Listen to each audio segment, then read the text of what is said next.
नमस्कार प्रिय विद्यार्थियों, मैं डॉक्टर भूपेंद्र कुमार शर्मा।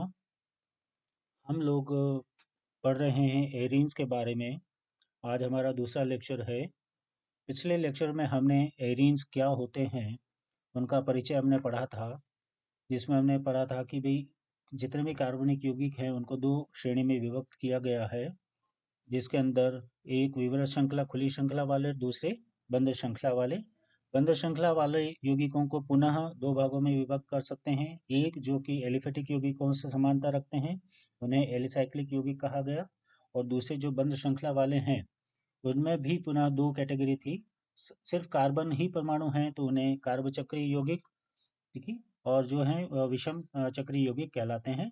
और ऐसे यौगिक जिनके अंदर जो बंद श्रृंखला वाले हैं, जिनके अंदर एकांतर स्थिति पे द्विबंध एकल बंध होते हैं, उन यौगिकों को एरोमेटिक यौगिक कहा जाता है।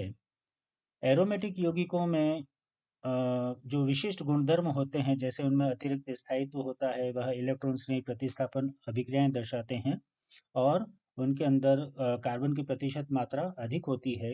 ये सब हमने पिछले लेक्चर में पढ़ लिया था। आज हम पढ़ने जा रहे हैं एरीन्स के नामकरण के बारे में। एरोमेटिक यौगिक जो कि हम थोड़ा सा परिचय हमने पहले ले लिया था, उसके नामकरण के बारे में आज हम पढ़ेंगे। एरोमेटिक यौगिकों के अंदर अनेक श्रेणियां हैं, जैसे कि हमने पिछले में पढ़ा था लेक्चर में कि बेंजीनॉइड और नॉन बेंजीनॉइड, अर्थात बेंजीनीय और अबेंजीनीय। मीन्स ऐसे एरोमेटिक यौगिक जिनमें बेंजीन नाभिक है वह बेंजीनीय, और जिसमें बेंजीन नाभिक नहीं है वह अबेंजीनीय एरोमेटिक यौगिक कहलाते हैं।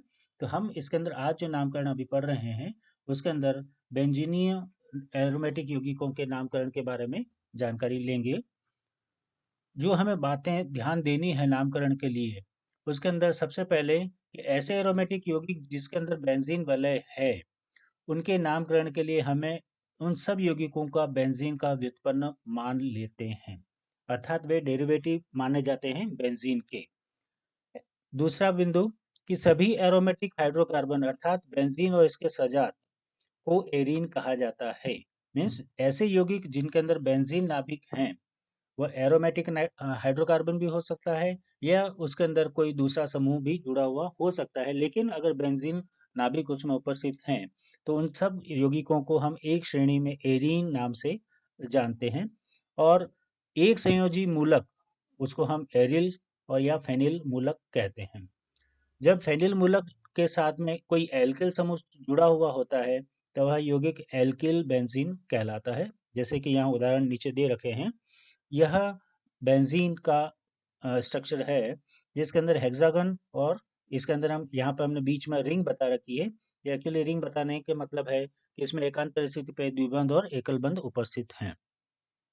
यह हाइड्रोकार्बन कहलाता है। क्यों? क्योंकि इसके अंदर कोई क्रियात्मक समूह और उपस्थित नहीं है सिवाय कार्बन और हाइड्रोजन के अलावा।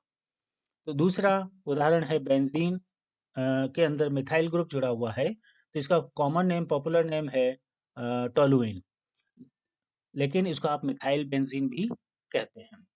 इसके अंदर मिथाइल समूह जो है वह जुड़ा हुआ है। यह बेंजीन का व्युत्पन्न माना जाता है। क्यों? क्योंकि इसके अंदर एल्काइल बेंजीन इसको हम कह सकते हैं। ये भी एल्काइल बेंजीन का उदाहरण है एथिल बेंजीन, जिसमें इथाइल समूह जुड़ा हुआ है बेंजीन के कार्बन से।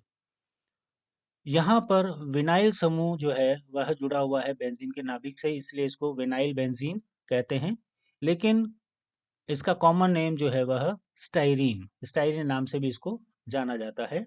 दूसरा एल्किल बेंजीन का उदाहरण है आइसोप्रोपाइल बेंजीन, हिंदी में इसको आइसोप्रोपिल बेंजीन कहते हैं। इसका कॉमन नाम है क्यूमीन।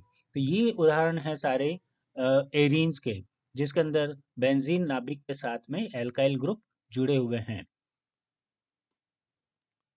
कुछ उच्च एल्किल समूह वाले एल्किल बेंजीन अथवा एल्काइनल बेंजीन को हम फेनिल व्युत्पन्न भी मानते हैं। जैसे कि अगर कार्बन श्रृंखला लंबी है जिसके अंदर फेनाइल ग्रुप जुड़ा हुआ है, तो हम इसको, ये जो बेंजीन वाला भाग है इसको हम एल्काइल मूलक के रूप में या एल्काइल समूह के रूप में लिखते हैं नामकरण के अंदर। जैसे कि हम यहाँ देख रहे हैं, ये पूरी जो कार्बन श्रृंखला है इसके अंदर यहाँ पे नंबरिंग वहां से स्टार्ट किया हमने 1 2 3 4 5 और 6, इसका मतलब हेक्सेन है। नंबर 2 पे फिनाइल ग्रुप जुड़ा हुआ है, इसलिए 2 फेनाइल हो गया, फेनिल हो गया।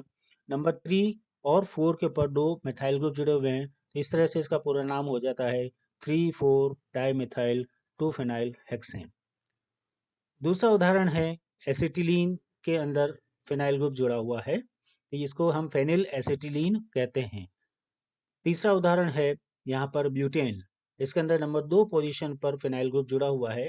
तो कहने का मतलब ये है कि उच्च एल्किल समूह अगर कहीं है तो उसके अंदर बेंजीन अगर साथ में जुड़ी हुई है तो उसको बेंजीन का डेरिवेटिव नहीं मान करके उसको हम ये कहते हैं कि फिनाइल समूह उसके अंदर मूलक के रूप में जुड़ा हुआ है। उसके कुछ उदाहरण हमने ये देखे हैं तीनों।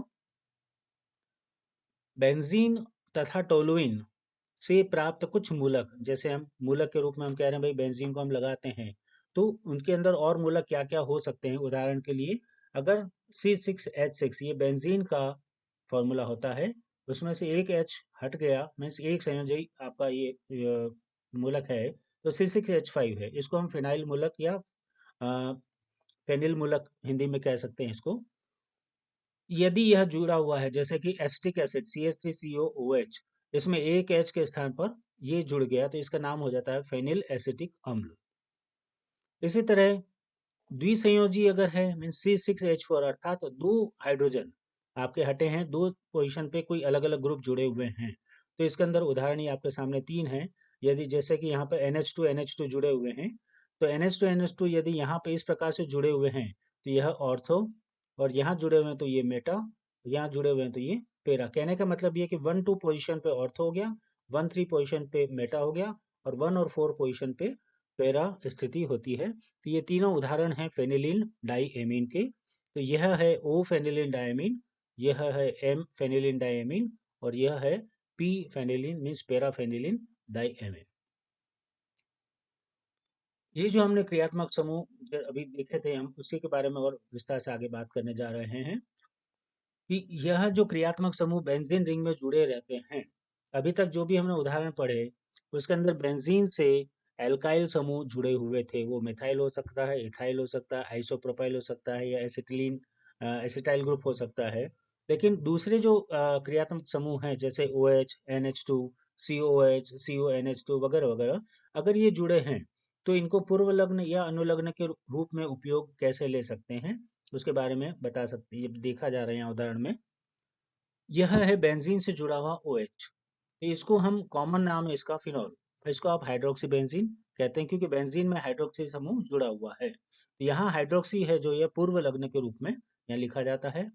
इसी तरह से फेनिल एमीन मीन्स एमीन है NH3, लेकिन एक H हटके इसकी जगह फिनाइल ग्रुप आ गया, तो ये नाम फेनिल एमीन यहाँ पर ये अनुलग्न के रूप में आ रहा है। यहाँ पे बेंजोइक अम्ल ये इसका नाम है। इसी तरह से ये बेंजामाइड एमाइड है, उसके अंदर बेंजीन बेंजामाइड।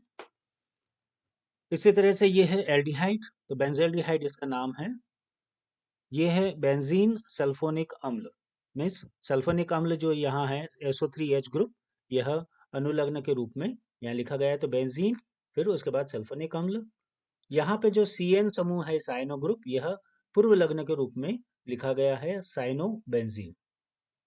इसी तरह से बेंजोइल क्लोराइड जैसा कि आप यहाँ देख रहे हैं C6H5CO, Cl को आप छोड़ दें, C6H5CO मीन्स ये जो पार्ट है Cl के अलावा यह बेंजोइल मूलक कहलाता है। तो बेंजोइल क्लोराइड इस तरह से इसका नामकरण हो जाता है। एकल प्रतिस्थापित बेंजीन के जो हमने अभी उदाहरण देखे थे, उसके अंदर हमने विभिन्न उदाहरणों से ये देख लिया कि क्रियात्मक समूह कब अनुलग्न और कब पूर्वलग्न के रूप में हम लिखते हैं। यदि बेंजीन के अंदर दो प्रतिस्थापी या दो समूह जुड़े हुए हैं, उनकी सापेक्ष स्थिति क्या है, उनके आधार पर पुनः हम इनको 3 कैटेगरी में डिवाइड करते हैं। यदि द्विप्रतिस्थापित बेंजीन के अंदर दो समूह परस्पर समीपवर्ती अर्थात 1-2 स्थिति पे हों तो उन्हें हम ऑर्थो समावयवी कहते हैं। जैसे कि यहाँ आपके सामने उदाहरण दे रखे हैं, इसके अंदर ये हो गई नंबर 1 और ये हो गई नंबर 2, ये आप इसको 1 इसको 2 मान सकते हैं। मीन्स दोनों एक दूसरे के सबसे निकटतम स्थिति पर हैं, एडजेसेंट है, एक दूसरे के करीब। ऐसी सी 1-2 स्थिति अगर है तो यह ऑर्थो प्रतिस्थापी की स्थिति कहलाती है, तो यह ऑर्थो समावयवी है। तो 1,2 डाइमेथिल बेंजीन कह सकते हैं, या इसका नाम, कॉमन नेम है इसका ओक्साइलिन। दूसरा उदाहरण है आपके सामने 1,2 डाइक्लोरोबेंजीन, जिसमें बेंजीन के अंदर एडजेसेंट पोजीशन में 1,2 पोजीशन पे 2 क्लोरीन समूह जुड़े हुए हैं। इस तरह से ये 1,2 डाइक्लोरोबेंजीन का उदाहरण है। तो कह सकते हैं कि यदि किसी बेंजीन नाभिक में दो क्रियात्मक समूह, दो समूह परस्पर समीपवर्ती स्थिति 1,2 स्थिति पर अगर हैं, तो ऐसे समावयवी ऑर्थो समावयवी कहलाते हैं। इसी प्रकार हम बात करने जा रहे हैं अब मेटा प्रतिस्थापी की, कि जब दो समूह बेंजीन वलय में एकांतर परमाणु अर्थात एक छोड़ के एक एकांतर परमाणु स्थिति पर जुड़े हुए हैं, जिसको हम 1,3 स्थिति भी कहते हैं, तो ऐसे समूह मेटा समावयवी कहलाते हैं। जैसे कि यहाँ उदाहरण आपके सामने दिया हुआ है 1,3 डाईमेथिल बेंजीन का, जिसमें पहला मिथाइल ग्रुप यहाँ जुड़ा हुआ है, उसके बाद एक छोड़ के दूसरा, मीन्स एकांतर क्रम हो गया। तो एकांतर स्थिति पे अगर इस प्रकार से जुड़े हुए हैं, मीन्स अगर हम स्थिति की बात करें तो अगर इसको 1 मानते हैं तो ये 2 हो गया, ये 3 हो गया। इसको 1 मानते हैं तो ये 2 हो गया, ये 3 हो गया। इसका मतलब 1,3 स्थिति पर अगर दो समूह जुड़े हुए हैं तो यह मेटा स्थिति कहलाती है। तो यह मेटा समावयवी होगा। इसी का जस्ट अभी हमने पहले जो देखा था, इसके अंदर ये ऑर्थो समावयवी था, जिसके अंदर दो मिथाइल समूह एक दूसरे के सापेक्ष 1,2 स्थिति पे थे। इसी का दूसरा उदाहरण है जिसमें ये दोनों समूह मेटा स्थिति पे जुड़े हुए हैं, इस प्रकार से यहाँ पर। दूसरा उदाहरण ये मेटा डाइनाइट्रोबेंजीन का, जो कि पीले रंग का यौगिक होता है। इसके अंदर दो नाइट्रो समूह एक दूसरे से 1,3 स्थिति पे मीन्स एकांतर कार्बन परमाणु पर उपस्थित हैं। तो यह इसको 1,3 डाइनाइट्रोबेंजीन भी आप कह सकते हैं, या इसका कॉमन नेम है मेटा डाइनाइट्रोबेंजीन, जिसके नाम से यह ज्यादा जाना जाता है। पेरा प्रतिस्थापी, यदि दो समूह अभिमुख डायगनली अपोजिट मीन्स बेंजीन का, जैसा कि हम देख रहे हैं यह हेक्सागन है, जिसके अंदर ये दोनों स्थितियां एडजेसेंट हो गई थी, ये एकांतर वाली हो गई थी, और ये एक दूसरे के डायगनली अपोजिट हो गई हैं, एक दूसरे की विकर्ण व अभिमुख हो गई हैं। तो इस प्रकार की स्थिति पर यदि क्रियात्मक समूह जुड़े हुए हैं तो ये ऐसे स्थिति पैरा स्थिति कहलाती है। तो पैरा स्थिति मीन्स 1 और 4, तो इसको हम 1,4 डाइमेथिल बेंजीन कहते हैं, या इसका नाम पैराजाइलिन भी होता है। डाइक्लोरोबेंजीन का उदाहरण ये आपके सामने, जिसमें दो क्लोरीन एक दूसरे के सापेक्ष 1,4 पोजीशन पे मीन्स डायगनली अपोजिट हैं एक दूसरे के, तो यह कहलाता है 1,4 डाइक्लोरोबेंजीन या पैरा डाइक्लोरोबेंजीन। पर ये जो भी अभी हमने उदाहरण देखे हैं ऑर्थो मेटा पैरा, इन सब के अंदर ये देख लें कि दोनों जुड़े हुए समूह समान हैं। तो ये जो भी उदाहरण थे यह समान समूहों के थे जो कि बेंजीन वलय में उपस्थित थे। अब हम बात करते हैं कि यदि बेंजीन वलय में जो भी दो समूह जुड़े हुए हैं यदि वे अलग अलग हैं तो मान लीजिए हम उदाहरण ले रहे हैं ऐसे यौगिकों का जिनमें एल्काइल ग्रुप्स ही जुड़े हुए हैं, एल्काइल समूह जुड़े हुए हैं, तो ऐसे यौगिक डाई एल्किल बेंजीन कहलाते हैं। लेकिन एल्किल समूह क्या जुड़ा हुआ है और कौन सी स्थिति पे जुड़ा हुआ है, उसके हिसाब से उसका नामकरण बदल जाएगा। जैसे कि पहला उदाहरण आपके सामने, एक मिथाइल ग्रुप जुड़ा हुआ है और एक आइसोप्रोपाइल समूह जुड़ा हुआ है। तो यहाँ पर ध्यान रखना है आपको नंबरिंग का, कि 1 हमने उसको दिया जिसका अल्फाबेटिकल ऑर्डर में, जैसे मिथाइल का M, आइसोप्रोपाइल का I। तो चूंकि I पहले आ रहा है, तो जिस पर अल्फाबेटिकल ऑर्डर के अंदर समूह अगर पहले आता है तो उसको हम वरीयता देते हैं।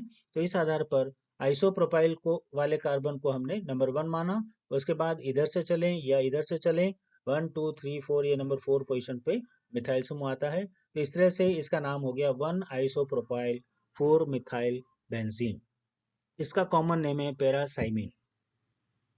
इसी तरह से ये दूसरा उदाहरण, जिसके अंदर इथाइल और मिथाइल ग्रुप दोनों जुड़े हुए हैं एकांतर एडजेसेंट पोजीशन के ऊपर, या यूँ कह सकते हैं कि परस्पर समीपवर्ती स्थिति पे जुड़े हुए हैं 1-2 पोजीशन पे। लेकिन इसके अंदर यहाँ पर हम इसको ऑर्थो समावयवी नहीं कहेंगे। ऑर्थो समावयवी उस तरह से क्योंकि दोनों समूह समान नहीं है, वो लिखेंगे ज़रूर हम इसको, लेकिन ऑर्थो स्थिति पे कौन है? Methyl group. और यह टोलुइन का डेरिवेटिव माना जाएगा कि टोलुइन के अंदर ऑर्थो स्थिति पे मिथाइल समूह जुड़ा हुआ है, तो इसको हम कह सकते हैं ओ एथिल मेथिल बेंजीन। तो मेथिल बेंजीन इसका मूल यौगिक हो गया, इसमें ऑर्थो स्थिति पे इथाइल समूह जुड़ा हुआ। इसी तरह से यहाँ पे एम स्थिति के ऊपर मेटा स्थिति पे एकांतर क्रम मीन्स 1 3 पोजीशन पे इथाइल समूह जुड़ा हुआ है, तो नाम हो जाएगा इसका एम इथाइल मिथाइल बेंजीन।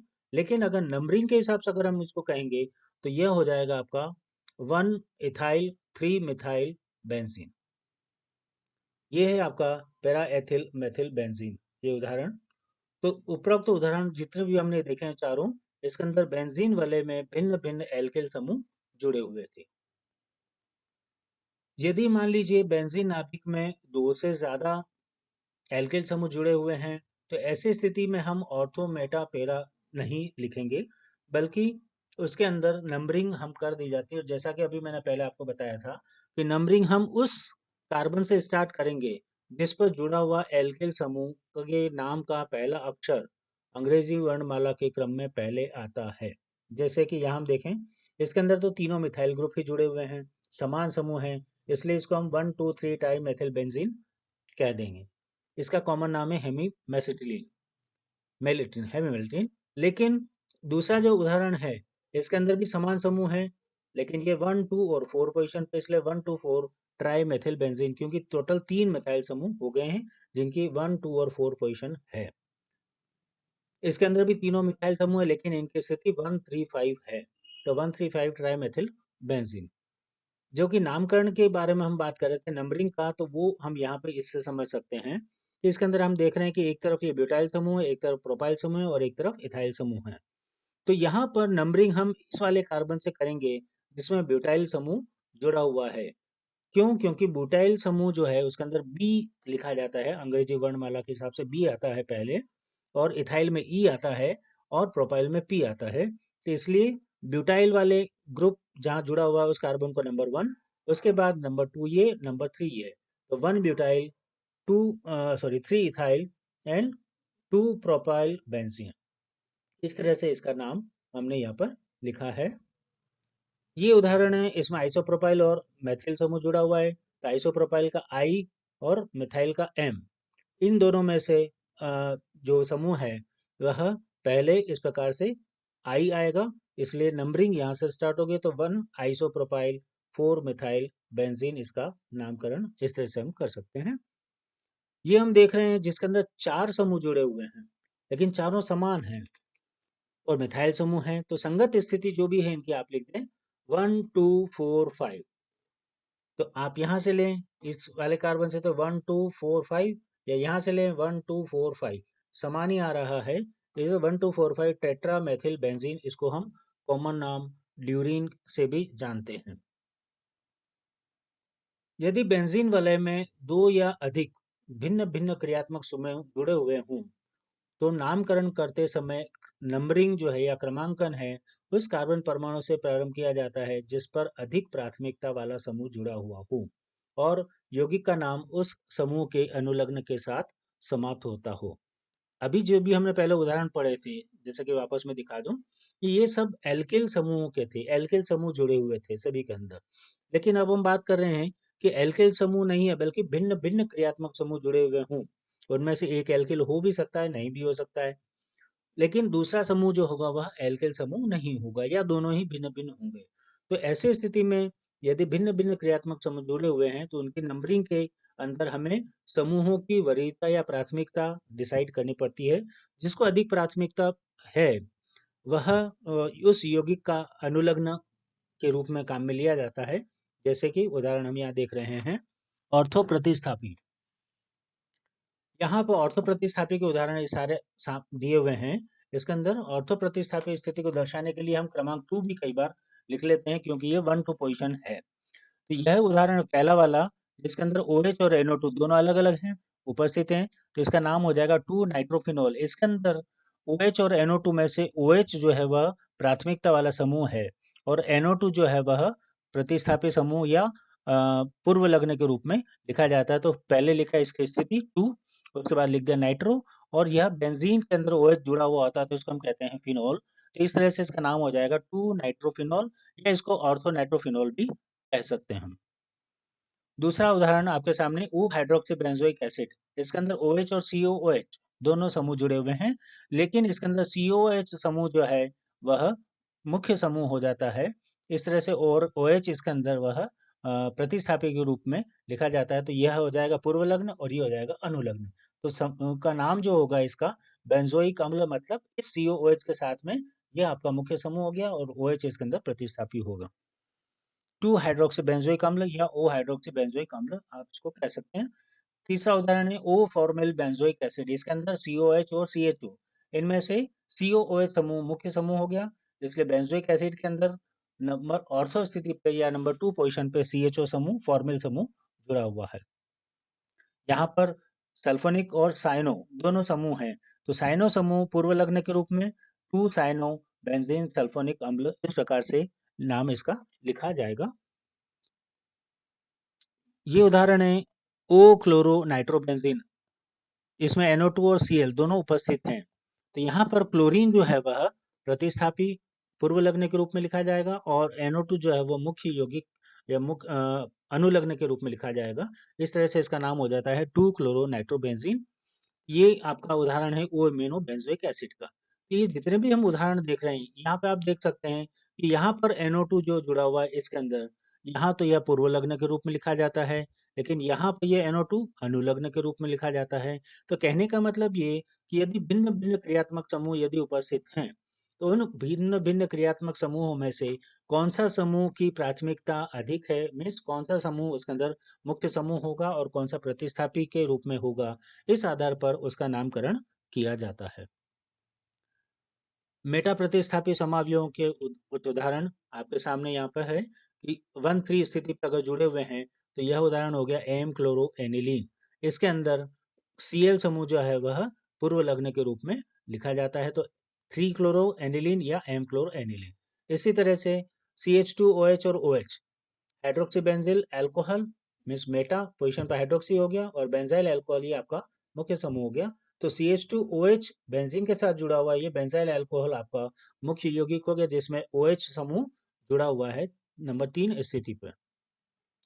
ये उदाहरण थोड़ा स्पेशल क्योंकि इसके अंदर COH भी है और SO3H भी है, मीन्स बेंजोइक एसिड वाला भी है और SO3H भी है। तो ऐसी स्थिति के अंदर यहाँ पर जो SO3H समूह है यह पूर्व लग्न के रूप में लिखा जाएगा, तो इसका नाम हो जाएगा एम सल्फो बेंजोइक अम्ल या 3 सल्फो बेंजोइक अम्ल। यहाँ पे हम देख रहे हैं इसमें NH2 और CONH2 दोनों समूह हैं, एमाइड और एमीन। तो इसके अंदर एमाइड समूह आपका मुख्य हो गया और एमीन समूह जो है वो पूर्व लग्न के रूप में लिखा जाएगा, तो एम एमिनो बेंजामाइड हो गया। ये उदाहरण है एम हाइड्रोक्सी टोलुइन। जैसा कि बहुत आसानी से आप इसको समझ सकते हैं कि जो CH3 बेंजीन से जुड़ा हुआ है, तो ये हो गया एक तरह से टोलुइन। टोलुइन के अंदर OH समूह जुड़ा हुआ है नंबर 3 स्थिति पे, इसलिए इसे एम हाइड्रोक्सी टोलुइन कहेंगे या 3 हाइड्रोक्सी टोलुइन नाम इसका दिया जाएगा। पेरा प्रतिस्थापियों के लिए जो नामकरण है उसके अंदर उदाहरण आपके सामने है कि 1,4 पोजीशन में डायगनली अपोजिट दो ग्रुप प्रेजेंट हैं, दोनों भिन्न भिन्न हैं। तो यहाँ पे भी वही स्थिति हमें ध्यान रखनी है कि दोनों में से मुख्य समूह कौन सा होगा। तो जो मुख्य समूह होगा वो अनुलग्न के रूप में और जो कम प्राथमिकता वाला समूह होगा वह पूर्व लग्न के रूप में लिखा जाएगा। तो यहाँ पर OH और NH2, इनमें NO2 जो है वह पूर्व लग्न के रूप में और OH अनुलग्न के रूप में, इसलिए नाम हो गया पैरा नाइट्रोफिनोल। ये हो गया पैरा हाइड्रोक्सी टोलुइन। इसी तरह से यहाँ पे बेंजोइक में COH जो समूह है वह मुख्य हो गया, इसलिए पैरा एमिनो बेंजोइक अम्ल नाम इसका दिया जाएगा। यहाँ पर SO3H और NH2 दोनों हैं, लेकिन सल्फोनिक समूह बेंजीन से जुड़ा हुआ है, तो इसको हम यहाँ पर प्राथमिकता देंगे NH2 की तुलना में। तो इसका नाम हो जाएगा पैरा एमिनो बेंजीन सल्फोनिक अम्ल या सल्फेनिलिक एसिड। इसको 4 एमिनो बेंजीन सल्फोनिक अम्ल भी कहा जाता है। अगला उदाहरण पैरा हाइड्रोक्सी बेंजल्डिहाइड का। इसके अंदर बेंजल्डिहाइड जो भाग हो गया ये वाला, ये मुख्य हो गया, इसके अंदर OH जुड़ा हुआ है। इसी तरह से पैरा ब्रोमो मेथिल बेंजोएट, ये आपका इसका नाम होगा। आज के लिए इतना ही। नामकरण के बाकी की दूसरा जानकारी लेने के लिए हम अगले लेक्चर में पढ़ेंगे। Thank you.